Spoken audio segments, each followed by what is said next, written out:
ముఖానికి బాగా దెబ్బలు తగలడంతో మారిపోయిన ప్రేమ. లారీ డ్రైవర్ని తీసుకొచ్చి భాగ్యం శ్రీవల్లి కుట్రను బయట పెట్టిన ధీరజ్. అసలు ఇదంతా ఎలా జరిగింది? అసలు ముఖానికి బాగా దెబ్బలు తగలడంతో ప్రేమ మారిపోవడం ఏంటి? మరి లారీ డ్రైవర్ని తీసుకొచ్చి భాగ్యం శ్రీవల్లి కుట్రను ధీరజ్ ఎలా బయట పెట్టాడు? ఇదంతా కూడా వీడియోలో చూసి తెలుసుకునేద్దాం.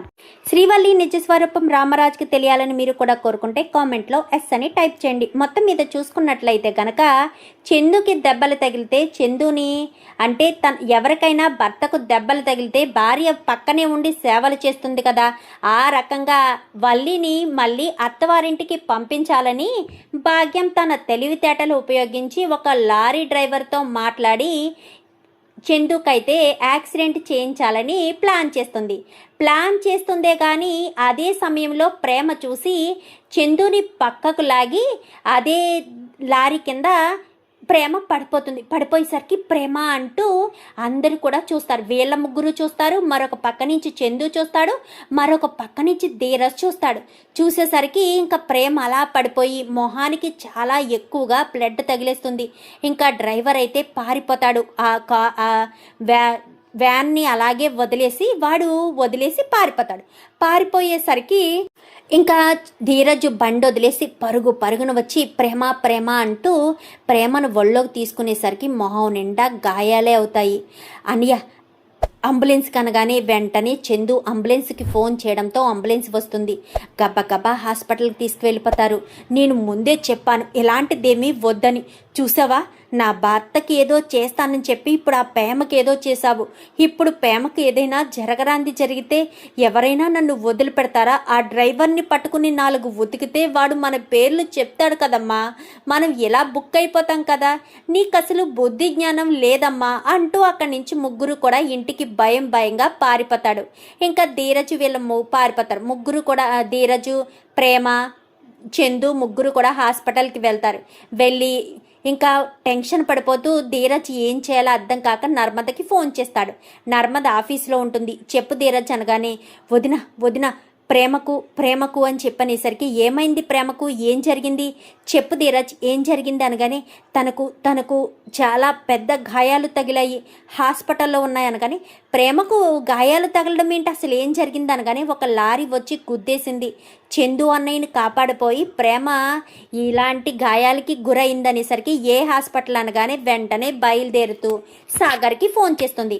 ఫోన్ చేసేసరికి సాగరు, నర్మద ఇద్దరు కూడా గబగబా వచ్చేస్తారు. ఈలోపు రామరాజుకి చెప్తారు. ఇంకా వేదవతికి కూడా ఫోన్ చేసి చెప్పడంతో అందరూ కూడా వచ్చేసేసరికి ఇంకా ధీరజ్ ఏడుస్తూ ఉంటాడు. ఏం కాదులే ధీరజ్ అని సాగరు, ఇటు ధీరజు ఇద్దరు కూడా చందు ముగ్గురు కూడా ఒకరినొకరు పట్టుకుని ప్రేమన్నయ్య అంటూ ఇంకా ఏడుస్తూ ఉంటాడు. నన్ను కాపాడడానికి ప్రయత్నం చేసే ప్రేమ ఇలాంటి పరిస్థితికి వచ్చింది, నా వల్లే ఇదంతా జరిగింది, నేనే కొంచెం అప్రమత్తంగా ఉండుంటే సరిపోయేది అంటూ చందు బాధపడుతుండేసరికి మీరేం బాధపడకండి బావగారు, ప్రేమకేమీ కాదు, ఏం కాదు అంటూ మాట్లాడుతుండగానే ఈలోపు సేనాపతి వాళ్ళ కుటుంబంలో వాళ్ళు కూడా వచ్చేస్తారు. అందరూ వచ్చేసేసరికి ఇంకా మా ప్రేమకి ఏమైంది నర్మదా, మా ప్రేమకి ఏమైంది అంటూ ఇంకా అందరూ కూడా హాస్పిటల్ దగ్గరికి వస్తారు. వేదవతి వచ్చేస్తుంది, రామరాజు వచ్చేస్తాడు. ఇంకా అందరూ కూడా వచ్చేసి ఏడుస్తూ ఉంటారు. ఏడుస్తూ ఉండేసరికి ఇంకా డాక్టర్ బయటకు వస్తారు. అమ్మాయి మొహానికి చాలా గాయాలయ్యాయి, ప్లాస్టిక్ సర్జరీ చేయాల్సిందే అని చెప్పాను. కానీ ప్లాస్టిక్ సర్జరీ మొహానికి చేస్తే మొహం మారిపోతుంది కదా డాక్టర్ అని చెప్పి ఇంకా నర్మద అడిగేసరికి అవును, ఖచ్చితంగా ఫేస్ మారిపోతుంది, ఇంతకు ముందు రూపం ఉండదు, ఎందుకంటే ఆ మొహం మొత్తం డ్యామేజ్ అయింది, మొహం నిండా రాళ్ళు ఉండడంతో ఎప్పుడైతే ఫోర్స్గా వచ్చిన లారీ గుద్దేయడంతో పక్కనే ఉన్న రాళ్ల గుట్ట మీద పడిపోయింది ఆ అమ్మాయి. పడిపోవడంతో మొహానికి అన్ని రాళ్ళు గుచ్చుకుని చాలా డ్యామేజ్ అయ్యాయి. స్టిచ్చెస్ వేసినా కానీ మొహం అంతా కూడా అతుకులతికినట్టుగా ఉంటుంది, మొహం అసలు అందంగా ఉండదు. ప్లాస్టిక్ సర్జరీ చేయడం తప్ప దీనికి వేరే ఆప్షన్ లేదు, ఆలోచించుకోండి, ఒక 1/2 అవర్ ఆలోచించుకుని నిర్ణయం తీసుకోండి. తన భర్త ఎవరు అనగానే తనే డాక్టర్ అని చెప్పనగానే ఆలోచించుకోండి మిస్టర్ అని చెప్పి అక్కడి నుంచి డాక్టర్ వెళ్ళిపోతారు. ఇంకా ప్రేమ మొహం చూడలేనా, ప్రేమ, ఆ అమాయకత్వం, ఆ మంచితనం ఏది నాకు మళ్ళీ కనిపించదా అని ఏడుస్తూ, ఇంకా ప్రేమ తనతో మాట్లాడిన మాటలు, తనతో చేసిన అల్లరి అంతా కూడా గుర్తు తెచ్చుకుని కుమిలి కుమిలి ఏడుస్తూ ఉంటాడు ధీరజ్. అయితే బాధపడకు ధీరజ్, ప్రేమ మొహం మారుతుంది కానీ తన మనసు మారదు కదా. నీ మీద ఉండే ప్రేమ ఎప్పుడూ ప్రేమకు ఉంటుంది. ఎప్పటికీ ప్రేమ మనసులోంచి నీ మీద ప్రేమ పోదు. తనను నువ్వు అర్థం చేసుకో ధీరజ్ అంటూ ఇంకా అందరూ ధైర్యం చెప్పడంతో ఇంకా బుజ్జమ్మ కాస్త వచ్చి, నాన్న చిన్నోడా అని చెప్పాను కానీ, అమ్మ ప్రేమ మొహం మారిపోతుందంటమ్మా, నేను ఏం చేయాలో నాకు అర్థం కావట్లేదమ్మా అంటూ బుజ్జమ్మ దగ్గరికి వచ్చేసరికి ధీరజ్ ఏడుస్తూ ఉంటాడు. బాధపడకు నాన్న, ప్రేమ మొహమే మారుతుంది, ఇంకేం కాదు కదా. ప్లాస్టిక్ సర్జరీ చేయకపోతే కుదరదు అని డాక్టర్ గారు చెప్తున్నారు కదరా, నువ్వే అర్థం చేసుకోవాలి అని చెప్పి ఇంకా బుజ్జమ్మ కాస్త సర్ది చెప్పడంతో ఈలోపు 1/2 అవర్లో డాక్టర్ రానే వస్తారు. ఏం ఆలోచించుకున్నారు, ప్లాస్టిక్ సర్జరీకి అందరికీ ఓకేనా? ఓకే అయితే ఈ ఫామ్ మీద తన భర్త అంటే తన హస్బెండ్ సంతకం పెట్టాలి, నో అబ్జెక్షన్ లెటర్. ఎందుకంటే ఇప్పుడు తనకు ప్లాస్టిక్ సర్జరీ చేసిన తర్వాత తన రూపం పూర్తిగా మారిపోతుంది. ఇంతకు ముందు ఉన్న అమాయకత్వం, ఆ మొహం అసలు ఏమీ ఉండదు. తన రూపురేఖలన్నీ మారిపోతాయి. మీరు మరొక అమ్మాయిని చూస్తున్నారా అన్న భ్రమలోకి మిమ్మల్ని తీసుకుని వెళ్ళిపోతుంది. తర్వాత మీ ఇష్టం. ఆ తర్వాత తనెవరో తెలీదు, తను మా అసలైన అమ్మాయిని మాకు ఇవ్వాలి, ఈ అమ్మాయి మాకు వద్దు అంటూ మీరు మాట్లాడడానికి అవకాశం ఉండదు. అందుకోసమని ముందే చెప్తున్నాను అని చెప్పి ఇంకా మాట్లాడేసరికి ఇప్పుడు ఏం చేయమంటారు అని చెప్పాను కానీ, ఏముంది ఆ నో అబ్జెక్షన్ లెటర్ మీద సంతకం పెడితే సరిపోతుందనేసరికి వెంటనే నో అబ్జెక్షన్ లెటర్ తీసుకుని సంతకం పెడతారు. సంతకం పెట్టేసరికి ఇంకా నో అబ్జెక్షన్ లెటర్ మీద సంతకం ఎప్పుడైతే పెడతారో లోపలికి వెళ్ళి ఇంకా డాక్టర్లు సర్జరీ చేయడం మొదలు పెడతారు.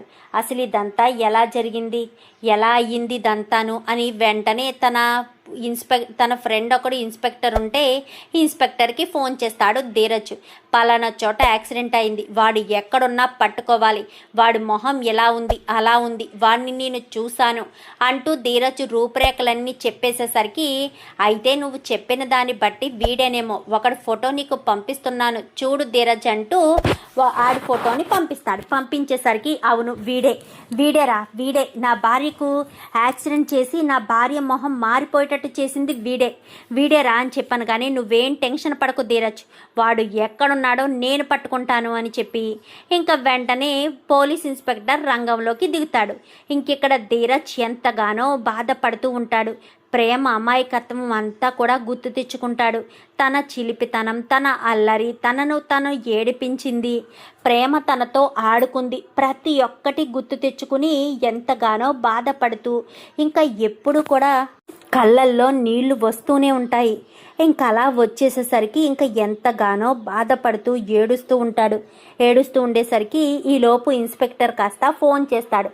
ఫోన్ చేయడంతో ధీరజ్ వాడు దొరికాడు అనేసరికి, ఎక్కడున్నాడు వాడు అనగానే స్టేషన్కి తీసుకొస్తున్నామనగానే ఇంకా ధీరజ్ చాలా పిచ్చ కోపంగా బయలుదేరిపోతాడు. బయలుదేరిపోయేసరికి ధీరజ్ వెనకాలే చందు, సాగర్ ఇద్దరు కూడా బయలుదేరతారు. ముగ్గురు కూడా పోలీస్ స్టేషన్కి వెళ్తారు. వెళ్ళడంతో ఇంకా వాడిని చూసి వీడేరా నా భార్యకు ఇలాంటి గతి పట్టించింది వీడే అంటూ ఇంకా సెల్ల లోపల నుంచి వాడిని కొట్టడానికి, తిట్టడానికి, అంటే వాడిని పీక పట్టుకోవడానికి చాలా బలవంతం చేస్తాడు ధీరజ్. వాడి నోటంట నిజం చెప్పించే బాధ్యత నాది, ఒక్క 10 నిమిషాలు నాకు వదిలేరా, వాడి నోటంట నిజం నేను చెప్పిస్తాను అనేసరికి, వాడిని నువ్వు కొడితే కేసు అవుతుంది, మేము కొడితే డ్యూటీ అవుతుంది, ఒక్క 10 నిమిషాలు నువ్వు ఓపిక పట్టు, వాడి చేత ఎవరిదంతా చేయించారో మేము చెప్పిస్తాం కదా అని లోపలికి ఇన్స్పెక్టర్ కాస్త వెళ్తాడు. చందు ఇటు సాగరు ఇద్దరు కూడా ధీరజ్ని ఆపుతారు. ఆపేసరికి ఇన్స్పెక్టర్ లోపలికి వెళ్ళి ఆ రౌడీ వాడిని చితక్ కొడతాడు. లాఠీ ఇచ్చుకుని చితక్ కొట్టి అరికాళ్ళలో కొట్టడం, అరిచేతుల్లో కొట్టడం, 3rd డిగ్రీ అంటారే 3rd డిగ్రీ అంతా కూడా ఉపయోగిస్తాడు. ఇంకా 3rd డిగ్రీ అంతా ఉపయోగించేసరికి ఇంకా వాడు దెబ్బలు తిని ముగ్గురు మనుషులు వచ్చారు అని చెప్పి ముగ్గురు మనుషులు పోలికలు చెప్తూ ఉంటాడు.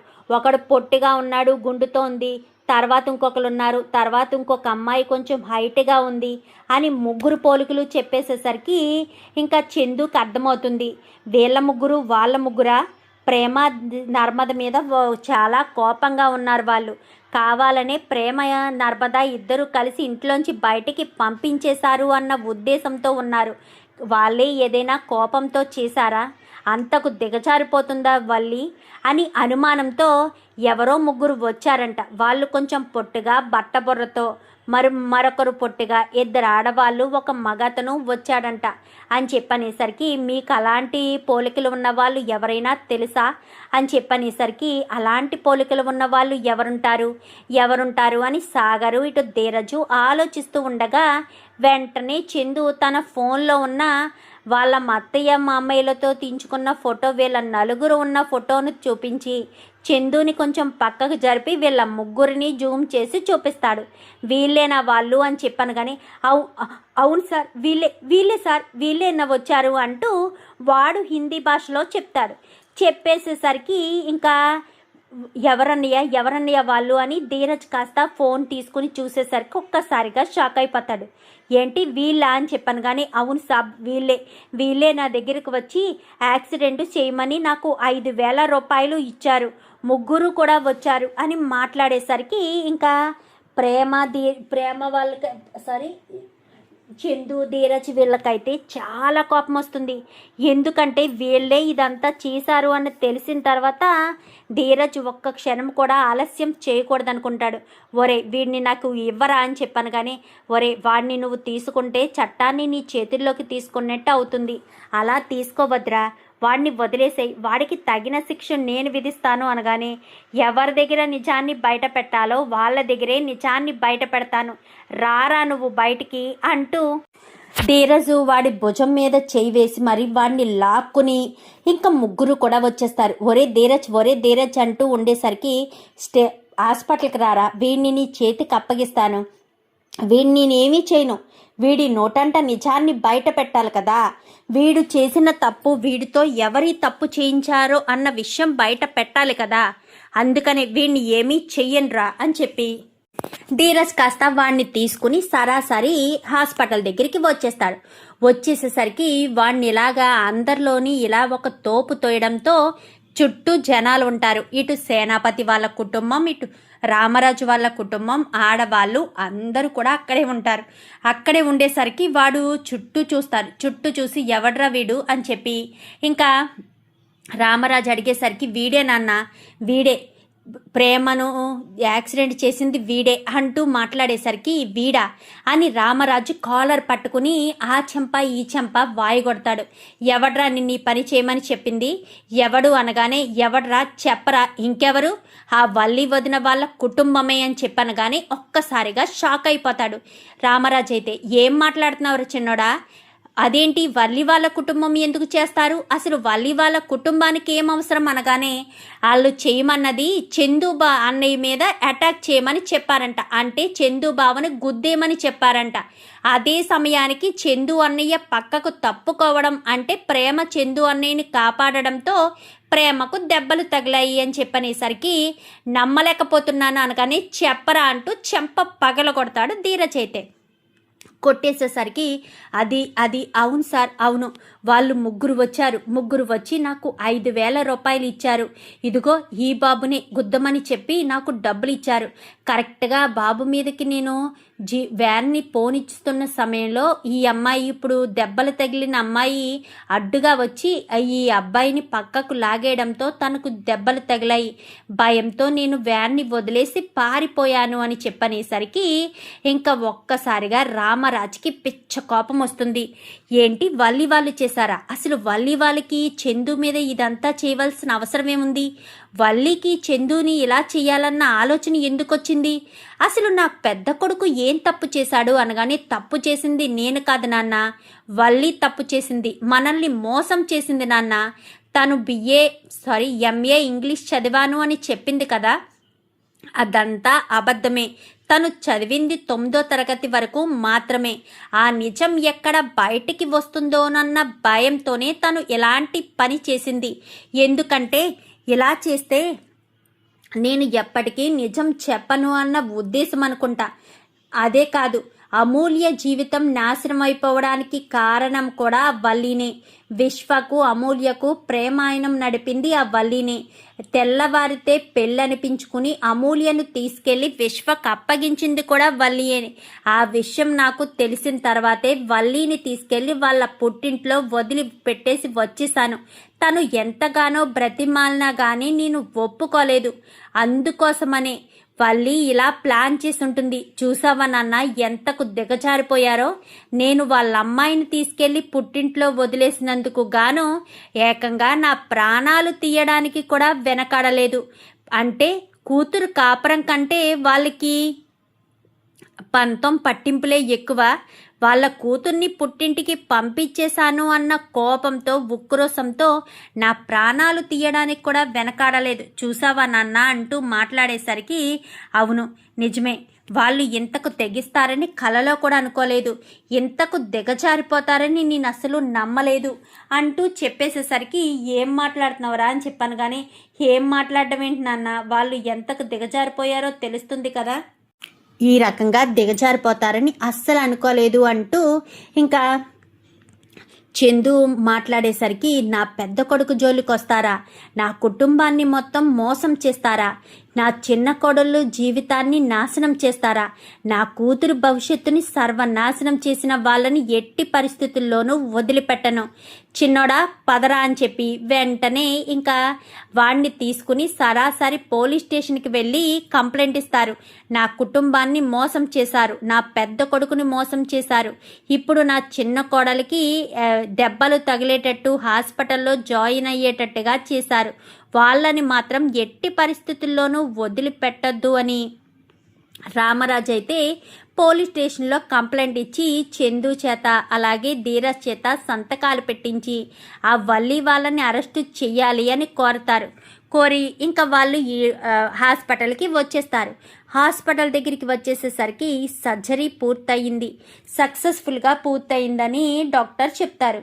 చెప్పడంతో మరి కట్టులు ఎప్పుడు ఇప్పుతారు డాక్టర్ అని చెప్పాను. కానీ 2-3 డేస్ ఉంటేనే కానీ కట్టులు విప్పలేము. కట్టులు విప్పిన తర్వాత మీరు కనిపిస్తున్న రూపాన్నే ఇంతకుముందు అమ్మాయి అని మీరు అనుకోవాలి, లేదంటే మాత్రం మేము ఏమీ చేయలేము. అది మాత్రం మనసులో పెట్టుకోండి. ఇంతకుముందు అమ్మాయే ఈ అమ్మాయి అని మీరు అనుకుని భావించాలి అని చెప్పి ఇంకా డాక్టర్ చెప్పేసేసరికి అలాగే డాక్టర్ అని చెప్పి ఇంకా చందు వీళ్ళంతా కూడా ఎదురు చూస్తూ ఉంటారు. మరుసటి రోజు ఉదయాన్నే కట్లు విప్పుతామని డాక్టర్ చెప్తారు. డాక్టర్ చెప్పడంతో మరుసటి రోజు ఉదయాన్నే అందరూ కూడా వస్తారు. అందరూ కూడా వచ్చేసరికి పక్కన కంపౌండర్ అయితే అద్దం పట్టుకుని నిలబడి ఉంటాడు. అద్దం పట్టుకుని నిలబడి ఇంకా అందరూ కూడా కట్లు ఇప్పుతూ ఉంటే ఎదురుగా నిలబడి ఉంటారు. అందరూ కూడా చాలా ఎక్సైట్మెంట్తో చూస్తూ ఉంటారు. పక్కన గ్లాస్తో ఒక కంపౌండర్ అయితే నిలబడి ఉంటాడు. నిలబడేసరికి ఇందులో హస్బెండ్ ఎవరు అని చెప్పి హస్బెండ్ ఎవరనేసరికి ఇంకా ధీరజ్ ముందుకొచ్చి నిలబడతాడు. ఎలా నిలబడండి ఇక్కడ అని చెప్పి ఇంకా ప్రేమ పక్కన ధీరజ్ని నిలబెడతారు. ధీరజ్ నిలబెట్టేసరికి డాక్టరు ఒక్కొక్క కట్టుని అలా ఓపెన్ చేస్తూ ఇంకా కట్లన్నీ ఓపెన్ చేసి స్లోగా కళ్ళు తెరమ్మా అని చెప్పాను. కానీ స్లోగా కళ్ళు తెరుస్తూ ఉండేసరికి నువ్వు కట్లిప్పడంతో నీ భర్తని చూడాలి అన్నావు కదా, నీ భర్త నీ ఎదురుగానే ఉన్నాడు చూడమ్మా అని చెప్పాను. కానీ స్లోగా ఐస్ని ఓపెన్ చేస్తుంది. ఓపెన్ చేసేసరికి అందరూ కూడా ఆశ్చర్యపోయి చూస్తారు. ఎందుకంటే తను ప్రేమ కాదు, ప్రేమ మొహం మొత్తం చేంజ్ అయిపోతుంది. ఎందుకంటే మొహానికి బాగా గాయాలు తగలడంతో ప్రేమ మొహాన్ని మొత్తం చేంజ్ అయిపోవడంతో తను ఎవరో అన్నట్టుగా అందరూ ఆశ్చర్యపోయి చూడడంతో ఇంకా ఆ అద్దం మిర్రర్ ముందుకు తీసుకురానేసరికి ధీరజ్ని దాటించి మిర్రర్ ముందుకు తీసుకొస్తారు. ముందుకు తీసుకురావడంతో ఆ మిర్రర్లో తన మొహాన్ని చూసుకుని ఒక్కసారిగా షాక్ అయిపోతుంది ప్రేమ అయితే. ఎందుకంటే తను మొహం అది కానప్పుడు షాక్ అవ్వకుండా ఎలా ఉంటుంది? అందరూ ఎందుకు తనని అంత ఆశ్చర్యంగా చూస్తున్నారో అప్పుడు అర్థమవుతుంది. ఎవరిది, నా మొహం కాదిది, ఎవరు అని చెప్పి ఇంకా తన్ను తాను కంట్రోల్ చేసుకోలేని పరిస్థితిలో ధీరజ్ కాస్త ప్రేమ నువ్వే నీకు జరిగిన యాక్సిడెంట్లో నీ మొహం పూర్తిగా డ్యామేజ్ అయింది, అందుకే నీకు ప్లాస్టిక్ సర్జరీ చేసి నీ ముఖాన్ని పూర్తిగా మార్చేశారు, నువ్వే ప్రేమ నువ్వే అని చెప్పాను. కానీ ధీరజ్ నేనేనా అని చెప్పి ఇంకా ఏడుస్తూ ఉంటుంది. నువ్వే, ఎమోషనల్ అవ్వకండి మేడం, ఎమోషనల్ అవ్వద్దు, మీరే ఇప్పుడే కదా కట్లిప్పారు, ఫేస్ అది కొంచెం చాలా లేతగా ఉంటుంది, అది కుట్లవి చాలా స్మూత్గా ఉంటాయి, మీరు ఈ టైంలో టెన్షన్ పడద్దు, రిలాక్స్ అని ఇంకా ధీరజ్ని పట్టుకుని అలా స్లోగా కొద్దిగా ఏడవడం తగ్గిస్తుంది. ధీరజ్ అయితే నీకేం కాదు ప్రేమ, నీకేం కాదు, నీ మామూలు మనిషి అయిపోయావు, నీ ముఖం మారితే ఏముంది, నీ మనసు అదే కదా, నీ మనసులోని ప్రేమ నా మీద ఏమీ పోదు కదా. ఇంకా ఆ రోజుకి అక్కడే హాస్పిటల్లో ఉంచేసి మరుసటి రోజుకి ఇంటికి తీసుకొస్తారు. ఇంటికి తీసుకొచ్చేసేసరికి వేదవతి హారతిచ్చి మరీ లోపలికి తీసుకొస్తుంది. ఇంకా ప్రేమ తన రూపం లేక తన రూపాన్ని ఎంతగానో ఇష్టపడిన ధీరజు తనను ఎక్కడ దూరం పెడతాడేమోనన్న భయంతో ఇంకా ప్రేమ ఎంతగానో బాధపడుతూ ఇంకా గదిలోనే ఉండిపోతుంది. గదిలోనే తన బాధ తన వేదన అంతా కూడా గదిలోనే ఉండిపోయి ఇంకా గదిలోనే బాధపడుతూ ఉంటుంది.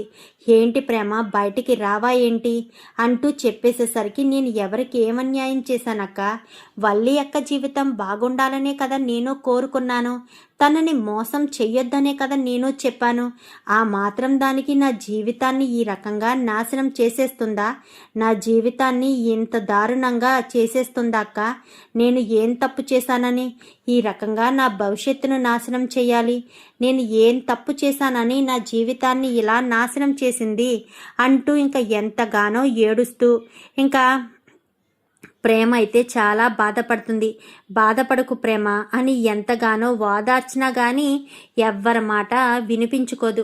ఇంకా ధీరజ్ వస్తాడు. ఎందుకు ప్రేమ, ఎందుకు నువ్వు అంతలా బాధపడుతున్నావు అనగానే, నువ్వు నన్ను ఇష్టపడడం లేదు కదా ధీరజ్, నువ్వు నాతో మాట్లాడడానికి కూడా ఇష్టపడడం లేదు కదా ధీరజ్ అంటూ చెప్పేసేసరికి, ఏం మాట్లాడుతున్నావు ప్రేమ, నీతో నేను మాట్లాడడానికి ఇష్టపడకుండా ఉండడం ఏంటి, అంటే నువ్వంటే నాకు ఇష్టం లేదు అనుకుంటున్నావా, నీ మీద నాకు ప్రేమ కలగదు అనుకుంటున్నావా, చెప్పు ధీరజ్, అసలు నువ్వు ఇలా ఎందుకు అనుకుంటున్నావు, ఏ రకంగా అనుకుంటున్నావు చెప్పు ధీరజ్ అంటూ ఇంకా ఎంతగానో ప్రేమ అంటున్నా కానీ ఇంకా ఏం మాట్లాడాలో ఏం చెయ్యాలో అర్థం కాక ధీరజ్ అయితే, నువ్వు అలా అనుకోవద్దు ప్రేమ, నీ మీద ఉన్న ఇష్టం నాకు ఎప్పటికీ పోదు, నిన్ను ఎప్పటికీ నేను వదులుకోను, నీ మనసు నేను ఇష్టపడ్డాను, నీ రూపాన్ని కాదు, నీ రూపంలో ఏముంది, నీ మనసు అంటేనే నాకు ఇష్టం, నువ్వు పదే దాని గురించి ఆలోచించి దిగ్భ్రాంతిలోకి వెళ్ళొద్దు, నిన్నుగానే ప్రేమించాను, నువ్వు నాకు కావాలి అంతే, నువ్వు దేని గురించి ఆలోచించొద్దు ప్రేమ, నువ్వు దేని గురించి ఆలోచించి నువ్వు బాధ పెట్టుకుని నీ మనసుని మోసం చేసుకోవద్దు, నిన్ను నేను ఎప్పటికీ వదులుకోను, నువ్వు నాకు చాలా ఇష్టం అంటూ ప్రేమని గుండెలకి హత్తుకుంటాడు ధీరజ్ అయితే. ఇంకా అలా ధీరజ్ హత్తుకోవడంతో ప్రేమ ధీరజ్ ఇద్దరు కూడా ఇంకా అలాగే కూర్చుని మాట్లాడుకుంటూ ఉంటారు. ప్రేమ అయితే చాలా బాధపడుతూ ధీరజ్ వంక చూస్తూ, నేను తప్పు చేశానా, నేను ఆ సమయంలో అలా వెళ్లకుండా ఉండాల్సింది అనేసరికి, నువ్వు వెళ్ళినా పక్కకు తప్పుకోవాల్సింది, అయినా ఏది ఎప్పుడు ఎలా జరగాలనుంటే అలాగే జరిగిపోతుంది కదా, నీ భవిష్యత్తు ఇలా ఇవ్వాలని రాసి పెట్టుంది కాబట్టి అలా జరిగింది అంతే తప్ప వేరేదేమీ ఉండదు, నిన్ను మాత్రం ఎప్పటికీ వదులుకోను, నీ మీద ప్రేమ ఎప్పటికీ నాకు పోదు అంటూ ఇంకా ప్రేమ అయితే ప్రేమను ధీరజ్ పట్టుకుంటాడు. ఇలాగే వాళ్ళిద్దరూ ఎప్పటికీ ప్రేమగా ఉంటే బాగుంటుంది కదా అత్తయ్య, ఎప్పటికీ ఉంటుంది, ఎందుకంటే ధీరజ్ ప్రేమను ప్రేమించాడు, ఇప్పుడు ధీరజు ప్రేమకు చాలా అవసరమని వీళ్ళిద్దరూ అనుకుంటారు. అసలు వేదవతికి వస్తున్న కోపానికి, నర్మదకు వస్తున్న కోపానికి మరి వల్లి భవిష్యత్తు ఏం చేస్తారు, వల్లి జీవితం ఇంకా శాశ్వతంగా పుట్టింట్లోనో లేక పోలీస్ స్టేషన్లో పడి ఉండడమేనా, చూద్దాం మరి ఇదంతా కూడా రాబోయే ఎపిసోడ్స్లో. వీడియో నచ్చితే లైక్ చేసి ఛానల్ని సబ్స్క్రైబ్ చేసుకుని పక్కనే ఉన్న బెల్ సింబల్లో ఆల్ పై క్లిక్ చేయండి. ఇలా చేయడం వల్ల మేము పెట్టే ప్రతి వీడియో నోటిఫికేషన్ రూపంలో ముందుగా చూడగలుగుతారు. Thank you for watching.